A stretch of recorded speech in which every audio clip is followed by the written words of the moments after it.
Welcome back, everybody, to the Real Collective podcast. As always, I am Sean Tassa, your host, joined with special guest today, Dan Salhany. Dan, how you doing, pal? I'm doing just great, Sean. Thanks for having me. Appreciate it. Excellent. Well, yeah, we're super excited to have you join the show today. For those of you guys who don't know, Dan is actually one of the managers for Remax Hallmark in our brokerage here. So, as always, hit that like button, subscribe to the channel, share this with somebody who you think might be interested in getting more info, more insight. We brought Dan on today so we could talk a little bit more of behind the scenes. He sort of has access to all of the different questions that there's 300 agents who sort of operate out of this office. So a lot of really detailed insight into real estate. If you'd like to schedule an appointment with me directly, the calendar link is below. If you're listening to us on Apple Podcasts or Spotify, thank you. Dan, why don't you just do a quick rundown, introduce yourself, let people know a little bit about who you are, where you come from, and then we'll just jump into sort of peeling back the curtain on the real estate world today. Fantastic. Sean, once again, thank you so much for having me here and having me as part of your podcast. So my name's Dan Salhany, born and raised in Ottawa. I have been a licensed realtor. Actually, I think tomorrow will be 35 years. I think it's August 18th, if I'm not mistaken. Started when you're I was actually 19 when I started, so you guys can do the math. Nonetheless, so about 35 years ago, I entered into this wonderful industry. I've seen variable markets. I've seen multiple, facets of the market, a steamed market, a passive market, a market that's, pulled back and so forth. 6 years ago, I had the privilege of having the opportunity to become one of the broker managers or brokerage managers for Remax Hallmark Realty Group. Remax Hallmark is the largest independent Remax brokerage in the entire Remax system. So I saw a huge opportunity for myself to do something different and to recontribute back into the real estate industry and give back some of my knowledge, my experience, and my expertise, and to help, a new generations of realtors that are coming into this industry, essentially raise the bar in the value and the value proposition that they bring to the consumer. And so I've been doing this for 6 years. We have 5 offices currently serving the Ottawa region. We have 2,000 realtors across Ontario. In Ottawa, as I mentioned, we have 5 offices with 380 realtors. Currently, the realtor count in Ottawa is hovering within the Ottawa Real Estate Board around 4,000 realtors. So we've got almost 10% of the realtors actually work under our umbrella. We consider ourselves an absolute full-service brokerage. Our average list price to sale price ratio for our agents is supersedes the market norm and the market average. So we think that we're doing something, or we've attracted a certain type of professional to come work at our brokerage that wants to treat the opportunity of being a licensed realtor in Ontario as a business opportunity. Most of our realtors have essentially built businesses under our umbrella, and we're just there to support them and to assist them in whatever they want to do and whatever they want to achieve and their goals. So it's a lot of fun to have you around. Based on your experience that you have and the conversations that you're having day in and day out with the different realtors and the challenges that they're having, what are you seeing? I mean, we're winding down essentially on summer here. What are you seeing over the last couple of months in terms of activity level, in terms of challenges that agents are having? What are the particulars? Like, peel back the curtain a little bit and tell us what some of the craziest things that you've seen or heard recently. Well, there's lots of crazy things that I've seen and heard. So I'll have to sort of just kind of figure in my mind which ones I want to share and which ones I don't want to. Most of them inevitably turn out to be positive. I think the biggest thing that we're seeing, obviously, is the volatility of the market and the uncertainty and the miscommunication, to be quite frank with you. And I think that there is a lot of miscommunication, not so much about just what's happened in the last 12 months with interest rates, the shift in the interest rates, with interest rates going on the rise, with the initiative to bring down inflation to a reasonable level. And obviously, our governments automatically look to interest rates as the first thing, as the primary thing to get inflation under control, right? What am I going to charge for somebody to buy a car? What are we going to control when somebody's buying real estate? I actually think that they've done a brilliant job in securing Canadians from running into issues, financial issues, to be quite frank with you. And over the last year, we really haven't seen a great deal of where we've seen consumers that are in destitute scenarios. I think that when the government implemented the stress tests a number of years ago, I think that there was a lot of foresight into the fact that interest rates would inevitably come back up. Yeah. So there was a lot of protective measures that were put into place to make sure that, hey, if they do go up, we're getting people to qualify at 5.5%, and 6%, and it runs into their affordability ranges that are acceptable to within the institutions and so forth. That if they run into those issues, yes, they may not be paying their homes down as quickly, but we're sort of solidifying and securing them that they'll be able to have a home, continue to pay for their home, ride the wave until maybe eventually things get more under control and rates come back down. It's generally still a pretty good market out there, to be quite frank with you again. And I think the one thing is for both our realtors and for both the consumers to understand is that our markets are changing. We used to look at markets kind of seasonally, and then it shifted and we started looking at markets economically. What are the economic trends and how's that impacting our markets on an ongoing basis? And usually it was like an annual review or a semi-annual review of where the markets are and where the predictors were going. Right now, it's probably every couple of weeks, to be quite frank with you. There's so many announcements that are coming out, and so many factors that are actually leaning against the fact that the rates are going up. You've got population growth has been exponential in Canada. Our population's gone up 30% in a very short period of time. I think we're at 40 million people in Canada. We were just at 30 some odd million people in Canada. The people that are coming here, I think, have had an incredible and positive impact on our future and on our economies. And I say that in that we have a lot of very highly educated people that are coming here. Most of them are purchasing real estate, which, as we know, is one of the largest contributors to our economic stability and economic flow and so forth. They're purchasing real estate when they're coming here, usually within 4 to 5 years, right? And when I look at, because I come from a family that immigrated here in the 1950s, and I look at when my parents came here, it was about 20 years back then before they could afford to buy a home.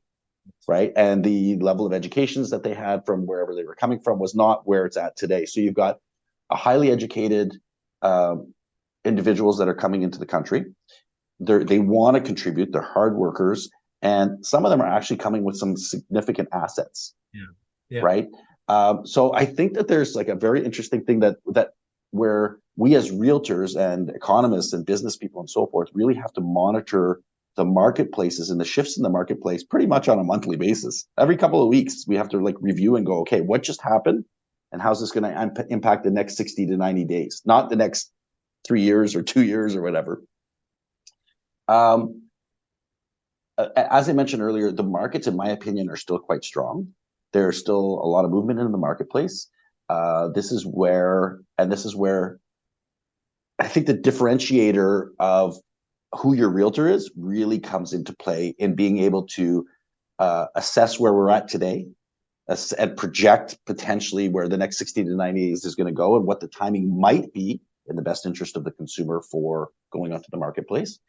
And then just setting a plan, right? And somebody that has the ability to set a plan that is unique to the specific consumer and the specific consumer's needs and the specific consumer's objectives.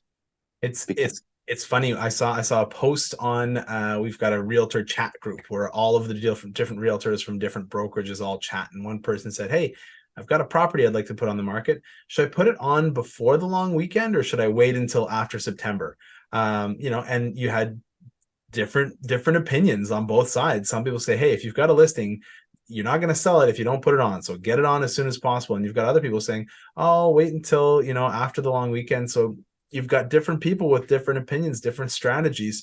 But you made the mention of tailoring the experience to whoever the client is. And not one person in the comments said, "Hey, maybe you should ask your client what they'd like to do, talk about the risks and rewards of both, and offer your opinion based on their expectation. So yeah. I think that asking a lot of questions and engaging with a realtor that actually asks a lot of questions, it might be annoying, but somebody that really sits down at the table and drills down, Yeah. right? Not somebody, and I mean, this is something for 30 some odd years that I've always done. When ding dong, the person's called you to come and sell their home or whatever, or to assess the value of their home. I actually never view the home right at the beginning. And most people usually want to show you their home. Well, let me show you around. It's like, no, let's sit down and talk about where you want to go, how you want to get there, what your timelines are, what your threshold for versatility might be, because there's different ways of getting to where you want to get to. And I think that that's the definer. And it's definitely something that I'm really proud of, that we do here at the brokerage. Is I think one of the things that we train on, and it's ongoing, right? Because our markets change so rapidly and so quickly. So you have to be versatile, is your ability to be able to sit down and to profile. There's a bit of profiling that goes on, to create the best case scenario for your client on how you're going to get there, right? And how you're going to get to their objectives. And also to be able to set a realistic path for that to happen. The house is something different, right? And this is the emotional connection between the realtor and the consumer, and really getting a clear understanding of what's important to them, and so forth and so forth.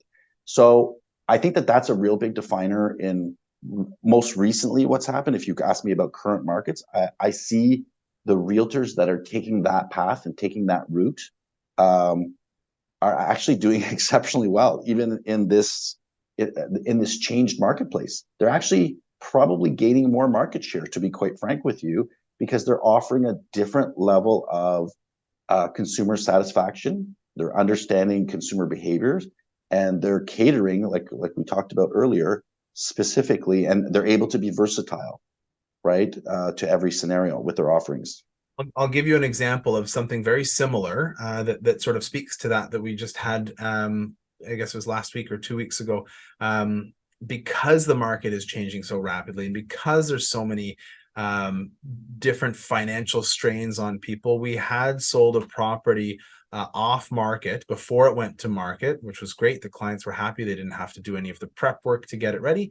We had 2 offers for it actually off market, because of how well we're able to expose properties as part of the service that we offer to our clients. And that's what they wanted, right? They really wanted, hey, if we can not have to put this on MLS, we're happy about that. Right. And that was important for the consumer. So we got multiple offers off market. At closing day, guess what happened? Oh, yeah, they were not able to close. Right. So there we sat with a vacant house after they've moved all their stuff out, paying fees and all of the carrying costs that are associated with it. And so they said, Sean, what do we do? And so we actioned, okay, well, we're shifting gears now, right? And that's exactly it. We can't predict what the market's going to be down the road, right? We sold this and it was a 3-month closing. Well, from contract to close, there's service that needs to continue to go in there. And so we sold it again. We were aiming to launch the property on Tuesday, but again, because of our the marketing and the exposure that we give to our properties even before they go on, we've got a whole system. You know how we operate, Dan. We've got a whole come to market system. And as a result of that, we were able to sell the property again before it went to market. Again, the clients were ecstatic about that. I said, hey, you get to choose. Do you want to sell this? Here, you've got your offer that you're comfortable with. Do you want to roll the dice, put it on the market and see if you might get more? No, we'll take the offer that a bird in the hand is worth 2 in the bush. Right. And so they took the offer, and ultimately they were able to only own their house for an extra month. It hasn't closed yet, but being able to shift gears in those scenarios and do it in the way that the client wants. That's. So I think that the availability of that expertise, those service options, and then also having the right person in your corner, because there are going to be, there's some great scenarios where everything flows through and there's no hiccups and there's no speed bumps and whatnot. But I also think as a consumer, you want to engage with somebody that is also a solutions person, Mm. right? And somebody that has a reputation of, understanding that not all markets are going to be the same. Not all scenarios are going to be the same. And there could be some obstacles through the process. We don't see a lot of them. We're thankful for that. And we still haven't seen a lot of them. But somebody that has the ability to say, okay, recheck. Let's look at the scenario. Let's look at the positioning. Where do we go from here? And probably somebody that doesn't go into panic mode. And an unprepared person goes into panic mode. A prepared person still gets pulled back for a moment, but then is able to reset very quickly.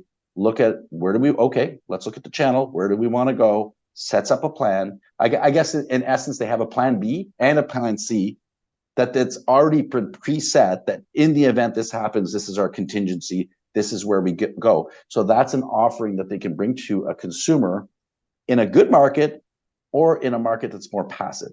Yeah.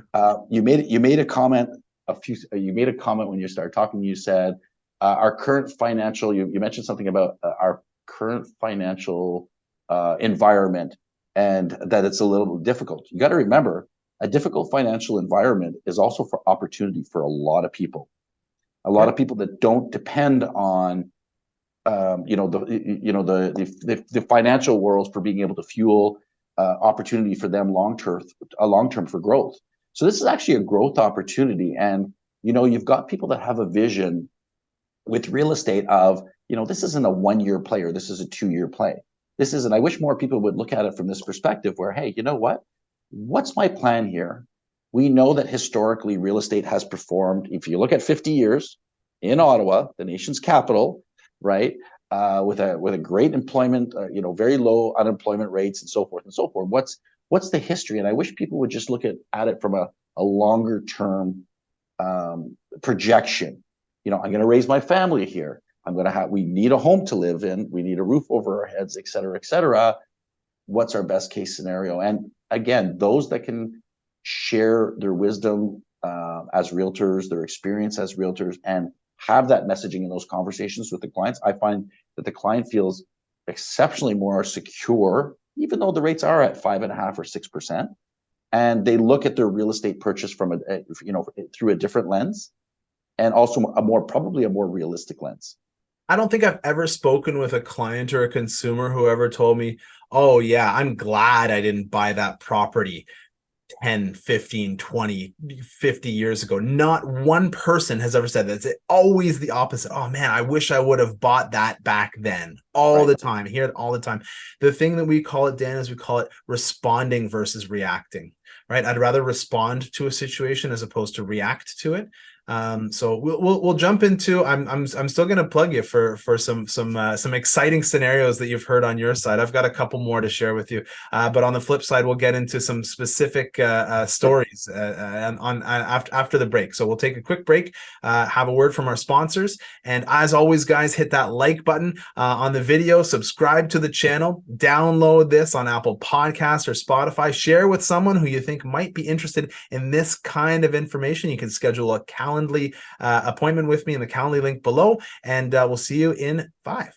This episode of the Real Collective podcast is brought to you by Real Collective. Real Collective brings together best-in-class real estate agents and collective experts in the field to deliver the best possible service to our clients. We govern ourselves with honesty, open-mindedness, and compassion. With diverse skill sets, our agents are able to better serve a wide array of clients, including first-time buyers, first-time sellers, transferees, estate sales, investors, and rural, vacation, and luxury properties. Authenticity and transparency are pillars of our process, which allows us to put our clients at the center of everything we do. Our years of experience and knowledge allow us to deliver prestigious service and optimal results. If you are interested in buying or selling your home, contact us today at realcollective.ca.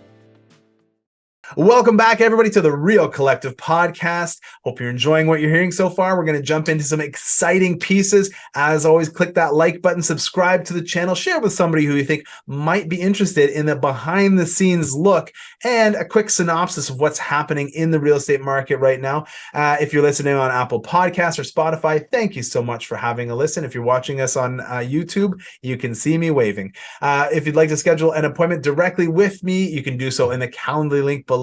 Dan, we were talking off screen just a little bit about a scenario where you can set it up. Essentially, the property had sold conditionally and that conditional sale fell through, and there was an unrepresented consumer who came by and said, hey, I'd like to buy the property now, essentially coming in right after the conditional sale fell apart and wanted to jump in and get into that particular property. You were having this conversation with another agent in our office, and sort of what did you unpack? What did you uncover? So basically, the concern was that the property's been on the market for just short of a month. Yeah. Over the past month, through the initial conditional period, the property was essentially tied up for about 10 days. Yeah. So it was only on the market for about 20 days, then it conditionally sold, and then for another 8 or 9 days, it was off the market. During that time, there was 2 other units in the building that actually sold. That was a part that we didn't discuss earlier. And the first property was in its conditional period. Not that they wouldn't allow showings or any of that kind of thing. Showings could still be attained and so forth. But if there's other available units, the probabilities are, somebody's gonna move in that direction. So the question at hand was, once the conditional period, so the first buyer dropped out of the deal basically on the last day. So they took the whole 10 days to essentially tell the seller, sorry, we can't get our financing, et cetera, et cetera.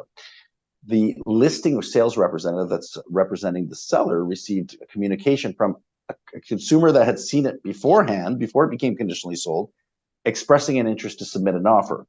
So the debate is, so they met with that consumer, they established a customer service relationship with them.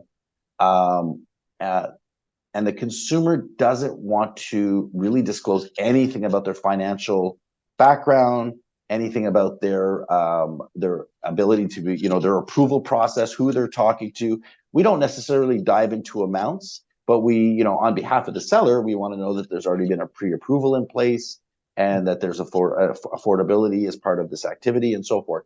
So this particular consumer doesn't want to disclose any of that stuff, yet wants another almost 10-day period to do their due diligence with respect to financing, inspection, and review the status certificate, which is the condo documents.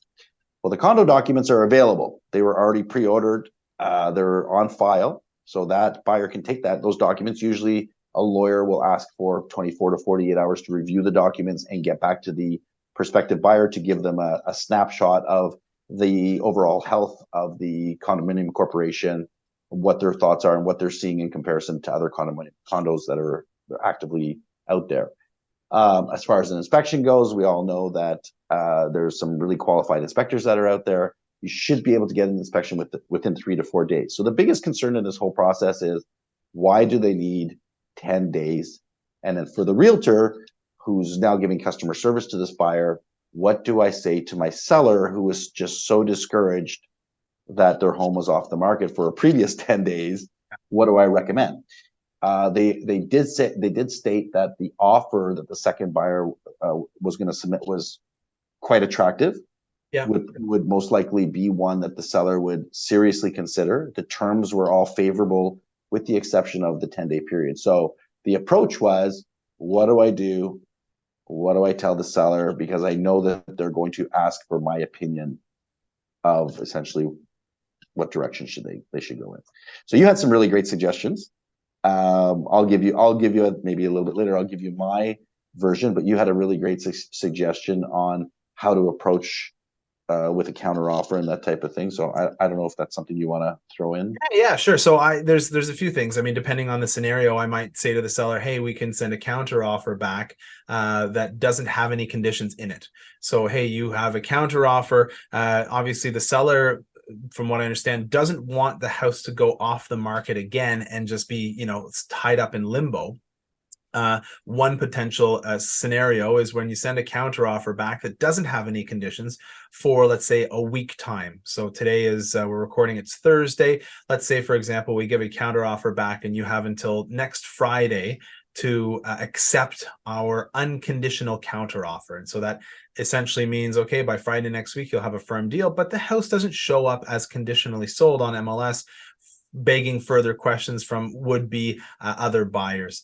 The other scenario might be to allow them to do their due diligence and take their time to do it, and say, you know, hey, here's a conditional sale, here's your 10 days that you're asking for, et cetera, and then have a further conversation with the vendor about the potential for a sort of cancel relist so that we can hit the ground running. We talked about this in the first half with the, you know, ramp up of the fall market. So different scenarios, each has pros, each has cons. And I think you have to run those different scenarios by your client, the seller, and allow them to make their decision about how they want to do it. You know, talk about the risks, talk about the potential rewards. So I want to hear what your idea might be too, Dan. Well, and interestingly enough, and I think just with respect, I'm listening to you and you're responding, and you know, it kind of makes me proud of the people that work in our organization because, you know, first of all, the ones that do the agents that do work for our brokerage actually,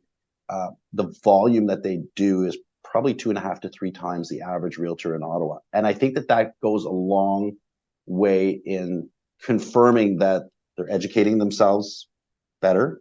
They're arming themselves with essentially, you know, more information and more options for their consumer. And you know, there wasn't even a pause in both conversations that we just had about solutions. And I think, you know, from a value proposition to consumers, right? It's the ability to have contingency plans, the what ifs and so forth, and not be put in a situation where you're kind of dumbfounded. Oh my gosh, this just happened. I'm totally in panic mode. I don't know what to do and so forth. And I think that that's really a definer of somebody that takes what we are privileged to do, which is to help people buy and sell real estate, and they, you know, just take it to the next level with also having contingency plans that are preset and versatile and so forth. So, you know, good for you for that. So I'll tell you what my. It's funny because you make it sound so nice, and in my mind, it's like, no, it's wheeling and dealing, you know, like just figuring it out and problem solving. So, but that's what everything is, you know. And when you see successful transactions where essentially you have one person on one end and one person on their end, and ultimately they both have a goal, and you help facilitate that goal, even if there's obstacles, right? Even if there's speed bumps and there's obstacles or whatever the case may be, but you're armed with the ability to help them navigate on both sides. You know, that's a real definer, in my opinion. And I actually, you know, I would really highly recommend for whoever's listening to this podcast, you know, when you're looking for a realtor, really drill down with them. Don't hire your friend or your buddy or whatever, or, you know, unless it's me. Unless it's you shot. No, but I sincerely mean that. Like, do not feel obligated. And, you know, one of the things I've said to a lot of people that I coach and whatnot is, you know, if your friend says, oh, you know, Lucy and I want to buy a house, et cetera, don't take it for granted. Yeah. Actually sit down and do a formal presentation of what they can expect from you on a professional level, not as your friend, and what this process is going to look like for them, and actually go through the whole, you know, Q&A as to what their, you know, what their goals are, what their plans are, as I mentioned earlier, what their objectives are, and so forth. Because again, first of all, that person who's one of your great friends or whatever the case is going to look at you differently, and they're actually, the confidence level as human beings that you get, and you understand that this person is not taking the opportunity for granted, really elevates, in my opinion, who you are in their eyes. The probabilities of you getting additional business down the road, if you perform really well and you do all these things, it just goes through the roof, right? The opportunities just go through the roof. So my recommendation, just to go back to this scenario, I said to the realtor, I said, okay, you know, you're in an interesting situation. You have a couple of options. And I said, you know, you don't really know much about this prospective buyer, and they're not giving you a lot of information on their financial background. I said, so I think if you're a representative of the seller, this is what I would go back with. I wouldn't give them the 10 days, quite frankly. I would probably pull that back to, I would give that buyer two options. I would say, look, I need to have a better understanding of, who you're talking to financially. Is it a credible source? I don't need to know all the details. I'd like to have a conversation with this person to know that your applications are in place and so forth, that so that it's realistic that if you are financially capable, this is going to be done in 10 days. Yeah. Right. And it's okay that, if it doesn't happen or whatever the case may be, but it's that you're not just getting going with the process, because there is a build up to the process of being pre-approved, and there is a little bit of extra time that's required.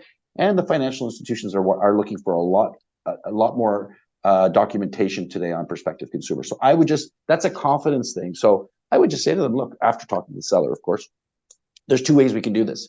The traditional time frame for a financing condition is 5 business days. So we can either come back to you with a 5 business day time frame, which is within the norm, or alternatively, if you want me to sell this to the seller, here's what I require from you. I do need to know who you're having conversations with. I do need to have you allow me to have a quick conversation with that financial institution, so forth and so forth, in order for me to feel secure with moving forward with this scenario. Yeah, you need to gather more information before you can make an appropriate recommendation to your client. You got it. Yeah, that makes sense. You got it. So, and you're giving that prospective buyer an opportunity also to have a choice. Right. Based on what your expectations are. And I think that's the other thing too, is I said to our realtor, I said, how do you conduct your business?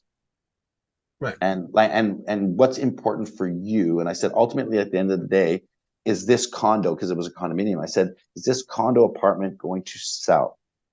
Are you confident that the price that you have marketed the property at, will it sell? And they said yes. So my response was, well, then, as a representative for the seller, your requirement is to create the least resistant scenario, or the scenario that puts your seller in the best possible position, while at the same time respecting that there is a viable consumer that does want to make an offer on it. Right. So you have to manage that process on both ends. It's never hard. We did a podcast recently where we talked about multiple representation. Obviously, this is not multiple representation. The consumer is simply not asked to be represented. They are treated fairly and honestly. But it's never an easy position to be in, where you as the agent are representing both parties, or facilitating a transaction between one unrepresented party and another one. It's a very a delicate thing to do. Well, interestingly enough, that could be another podcast interview that we do in the next 6 months, because there are changes that are coming down the travels of representation and how you're going to be able to represent consumers, that type of thing. You're 2 weeks late. We talked about that one a couple weeks ago. Did you? Okay. So, but it's coming right on December 1st. And I actually think it's going to create a much better scenario for everybody that's involved, and it's going to create a lot of clarity. Not at first.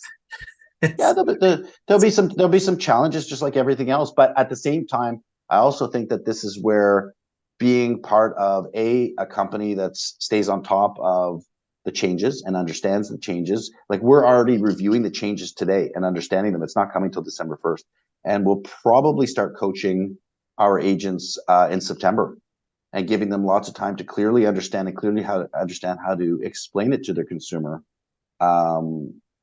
So we continue to essentially build trust and create, the root for solid relationships between the client and our agents.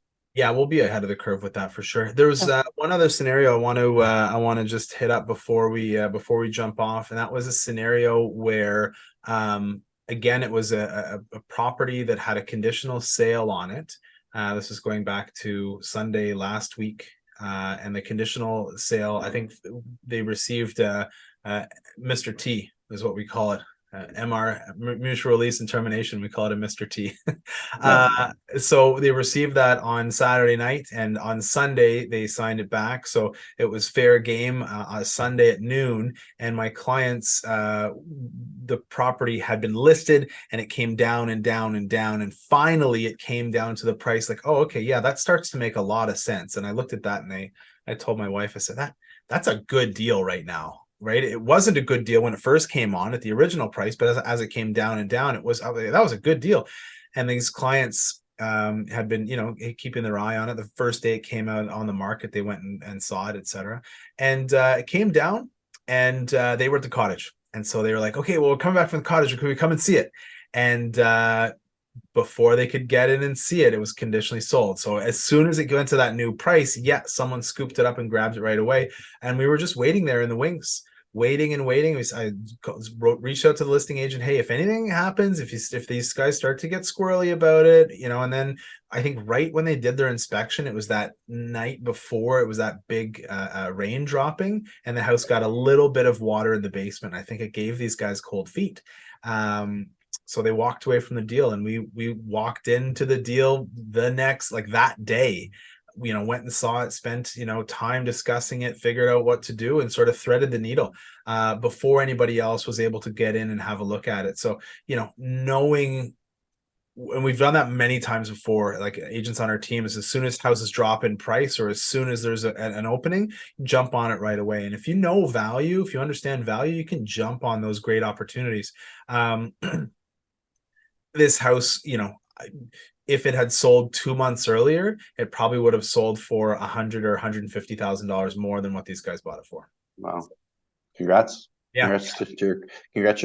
Well, and I think relationships are really important too. I kind of listening to everything that you're saying, and I think that realtors that develop great relationships with other realtors in the industry, because there's really not an obligation for the first realtor to notify you of anything. It's up to you. It's up to you to pay attention to what's happening, right? But I think if you've got solid relationships and reciprocal relationships where there's like a mutual respect that goes back and forth and so forth, it really does benefit the client. There's a huge benefit to clients. And that's where, people used to say to me, well, why should I pick you? And, one of my value things, and I remember when I got into real estate, I was 19 years old, 35 years ago, was that my dad back then was quite upset with me, actually. And he's, I want you to go, finish your university and this. And I decided to take this route. And he said to them, I remember the one thing he said to me is, make sure that you develop great relationships with other people that are in the industry, especially business people that are doing a significant amount of business, because you're going to deal with them on an ongoing basis. And I'll tell you, like X number of years later, it still pays dividends for my clients and for myself, because transactionally, usually the transactions end up smoother. And in multiple offer scenarios, when the market is doing what it's doing, attaining those properties and the trust factor between the individuals that are involved just goes up exponentially, which is a benefit to the client. Yeah, exactly. Sure. Yeah, I agree. Be nice, be easy to deal with. It just makes life easier, all in all. And be professional.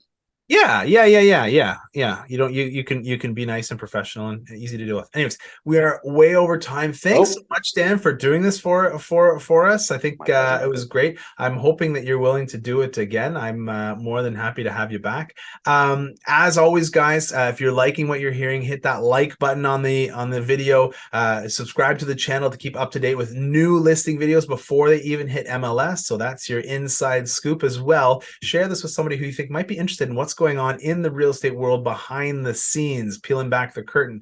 Click below to schedule an appointment with me directly into my calendar with the Calendly link. If you're listening on Apple Podcasts or Spotify, thanks so much. If you are watching on YouTube, thanks again for everything. Dan, thanks so much for joining us. Thanks for being the manager here at the office. It's great to see you around. We have a lot of fun. So if you guys need anything, as always, reach out in the DMs, however you like. If there's something you think we'd like to cover next time, write that down below and we'll be sure to hit it. And until next time, keep it real. Collective.